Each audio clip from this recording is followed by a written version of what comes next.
Salut, aujourd'hui on va parler de l'alimentation à découplage.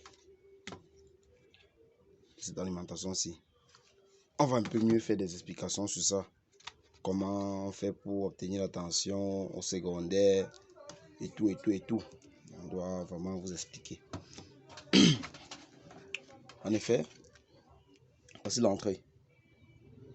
Ici, on choque attention alternative, c'est-à-dire 220 volts sur la fiche. On choque attention alternative ici, 220 volts, qui est connecté entre la partie et la partie. La partie du milieu ici, c'est la prise de terre. Lorsqu'on connecte, on a ici la tension alternative qui monte. Lorsqu'elle monte, elle vient ici. C'est-à-dire elle passe par certains petits filtres qui est ceci. Elle passe par ce petit composant. Ça arrive de ce côté-là. Alternative. En effet, pour travailler dans ce circuit, on a besoin de convertir la tension alternative qu'on a ici. On peut dire 220 volts. S'il n'y a pas de variation, nous on reconnaît 220 volts. On passe dans un pont de diode. C'est-à-dire ici. Voilà ce pont de diode là. Voici. Qui est ici en bas. Voilà le plus de pont de monde. Les deux parts du milieu là. Les deux parts du milieu du pont de diode. C'est l'entrée de la tension alternative. Maintenant, lorsqu'on passe là, par cette diode ici, c'est ce qu'on est en train d'effectuer un redressement à pont degré. Maintenant, quand on fait le redressement, il faut maintenant un condensateur de filtrage. Pour trouver maintenant le condensateur de filtrage, c'est-à-dire quoi? Pour connaître maintenant quelle est la tension du condensateur que tu vas utiliser et sa valeur, c'est-à-dire microfarad qu'il faut utiliser. Déjà ici, il faut utiliser un condensateur chimique pour pouvoir filtrer la bonne tension, parce qu'après avoir effectué un redressement, on le filtre avec un condensateur chimique. Maintenant, pour connaître ce qui est ici, qu'est-ce que vous allez faire? Vous prenez la tension alternative qui est ici. Écoutez-moi bien, vous prenez la tension alternative. C'est-à-dire quoi? Vous testez en alternative la tension secteur. C'est-à-dire, même si vous avez une rallonge comme celle-ci, vous testez la tension alternative à l'entrée là. Si ça vous donne 220, vous multipliez le 220 là fois racine des 2. Donc, pour ceux qui ne connaissent pas racine des 2, ils multiplient cela par 1,41. Si tu prends 220 volts, tu multiplies par 1,41, ça va te donner 311. Ça veut dire qu'au borne ici, s'écoule quelque chose comme 311. On est en train de travailler sur la tension moyenne. On a 311 ici. Si on a 311 ici, maintenant, ça veut dire le condensateur dont on peut utiliser. Je vais d'abord vous dire avant qu'on va arriver pour que vous expliquiez pourquoi j'ai pris ce cas beaucoup comme ça. Mais ici, on doit utiliser un condensateur au moins de 400 volts. Si c'est petit, à l'angle de 450 volts. Ici, déjà. Maintenant, la capacité. Vous pouvez prendre, comme c'est à découpage, ici, là, on n'a pas besoin d'une très grande capacité. On peut mettre peut-être 100 microfarad ici, ou 150 microfarad. Ça fera l'affaire. D'autres là, c'est un autre calcul. On va faire ça prochainement. Ici, maintenant, lorsque vous allez mettre peut-être une capacité de 100 microfarad, vous n'aurez plus les 311 volts là ici. Pourquoi? Parce que la capacité, en fait, ce condensateur consomme. C'est-à-dire, en prenant le 300, en passant par tous ces composants et tous les diodes et tous les consorts, on peut se retrouver ici avec le filtrage consommé et tout. On peut se retrouver peut-être à 280 ou 290, c'est probable. Et dans le cas où on a 200 ici, 220, c'est probable avec les consommations et tout. Maintenant, lorsque on arrive au niveau des diodes ici, il est temps maintenant de passer à la conversion de la tension. Si à la tension, nous sommes encore dans le primaire, il est temps maintenant de prendre cette tension si convertie et de donner une tension quelconque au secondaire, c'est-à-dire une tension ou plusieurs au secondaire. Maintenant, ça c'est là où vraiment le travail est compliqué. Ici là, vous allez voir cette alimentation. Voilà un oscillateur. Il y a un petit oscillateur là. Le numéro ne va pas être visible. Vous allez voir, le numéro n'est pas visible. En fait, c'est un oscillateur. Et ça, c'est un oscillateur.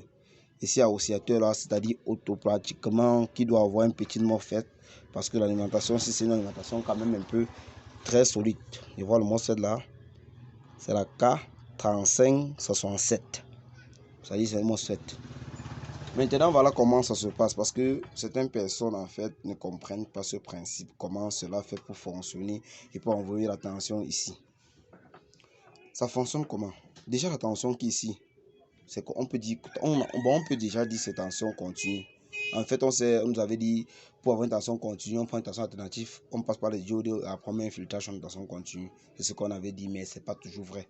Mais revenons dans nos points pour dire que c'est continu, comme selon le dit. Ça veut dire ici, on a multiplié, on a redressé 220, on a, disons, 290. Maintenant, pour travailler ici, on a un problème. Donc, on se pose que on doit passer cela dans un chopper. Un chopper, c'est un transformateur. La seule différence, c'est que un transformateur fonctionne sur 50 S, mais un chopper peut aller dans 1000 S et 1015 000, bon, autant que possible. Ça dépend du fabricant. Ce qui fait maintenant que, à l'école, nous avait fait comprendre que le transformateur ne peut jamais fonctionner en courant continu. Ça veut dire qu'on a déjà un problème qui se pose. On a une tension continue et on veut faire fonctionner un chopper avec. Ça devient compliqué. À ce niveau, on est obligé de prendre le plus du condensateur, la tension plus qui est 290 volts ici, envoyer directement au niveau à une patte du chopper. Maintenant, et on fait piloter maintenant parce que ça c'est un oscillateur. Quand on dit oscillateur, ça veut dire que lui, son rôle c'est de faire osciller, c'est-à-dire mettre niveau 1, niveau 0, niveau 1, niveau 0, niveau 1, niveau 0. C'est-à-dire quoi? Il doit prendre l'information de la masse, là va venir se placer au niveau du MOSFET et une patte doit entrer encore sur le chopper pour attendre la commande de l'oscillateur. L'oscillateur maintenant, son rôle c'est quoi? Il doit juste osciller. C'est-à-dire quoi? Il doit envoyer maintenant à la grille du MOSFET. Ça veut dire qu'il faut qu'il prenne la tension continue. Il pilote ça à une fréquence très élevée qui va être correspondant à la fréquence que le chopper peut faire fonctionner. Et quand il pilote, à ce moment, on est en train de créer ici, dans le chopper, ce n'est plus une tension continue, c'est une tension carré, c'est une tension sinusoïdale ou un carré modifié, c'est-à-dire en fait une tension alternative qu'il est en train de créer parce que le converteur fonctionne en alternatif et non en continu. Maintenant, on met celui-ci pour qu'il pilote sur une grande fréquence. Quand il pilote, il envoie maintenant à celui-ci. Celui-ci pilote. Celui-ci multiplie l'information qui est venue ici dans l'oscillateur, il multiplie, il envoie ici maintenant, et celui-ci maintenant envoie 0, 1, 0, 1. Si vous voyez 0, 1, ça veut dire ça trace une courbe quelconque. 0, 1, 0, 1, ça crée un signal comme ça, un signal rectangulaire ou peut-être un signal sinus. Et sinus veut dire que c'est alternatif, parce que alternatif c'est ça. Et si on dit sinus, sinus c'est toujours ça. Ça veut dire que là, à ce niveau, quand il envoie le signal, il pilote, et il envoie les tensions. Maintenant, ce petit oscillateur a besoin d'alimentation. Dans la fabrication du chopper, on met toujours des petites... Dans la fabrication du chopper, il y en a une bobine en fait, une bobine qui a été réservée pour produire une petite tension pour alimenter ce monsieur. Il y en a toujours une petite pour alimenter ce monsieur. C'est quand il est alimenté qu'il travaille. Et maintenant, il y a l'optocoupleur parce que lui ne travaille pas seul. Il y a l'optocoupleur. L'optocoupleur permet de faire quoi? Il est un peu comme un comparateur. Il essaye de fixer la tension de secondaire par rapport au primaire. C'est-à-dire quoi? Lui, c'est lui qui détermine la fréquence peut-être la fréquence de fonctionnement de celui-ci. Si si ici on agit un peu un genre, en fait, lui doit faire fonctionner, envoyer une fréquence plus élevée, qui va faire piloter à une fréquence plus élevée, il va envoyer une tension encore plus élevée ici. Ce qui fait maintenant que les composants dont on a mis ici, on a dimensionné, permet que ici, l'ouverture, parce que l'autocoupleur, pour ceux qui connaissent l'autocoupleur, on va expliquer ça prochainement. Dans l'autocoupleur, ça permet de fermer de telle façon, fermer l'information de telle façon que ici, ça ferme une quantité d'informations.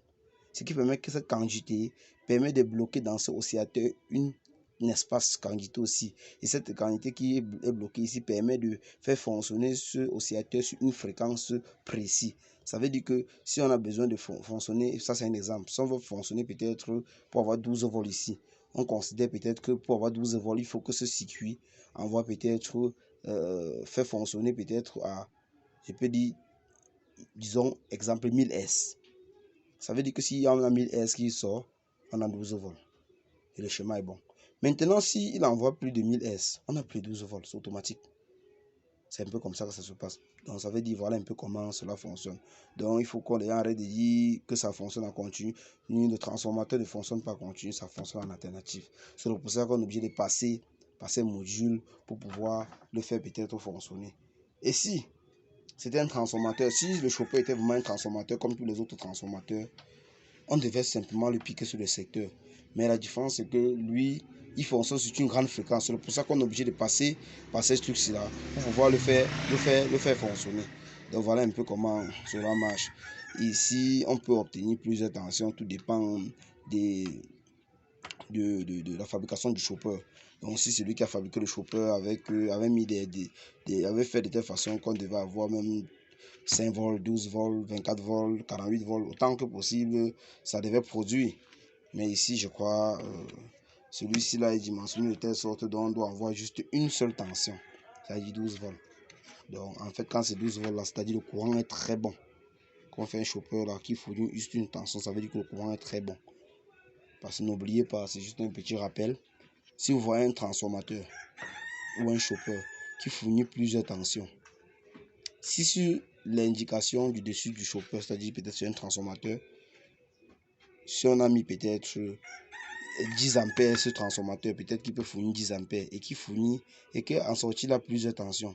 N'oubliez pas aussi que s'il a plusieurs tensions, ce n'est pas chaque tension qui va avoir 10 ampères, c'est faux. Il doit diviser ces 10 ampères aux 10 tensions. Ça veut dire quoi? Il va diviser ces 10 ampères aux 10 tensions qui sont en sortie.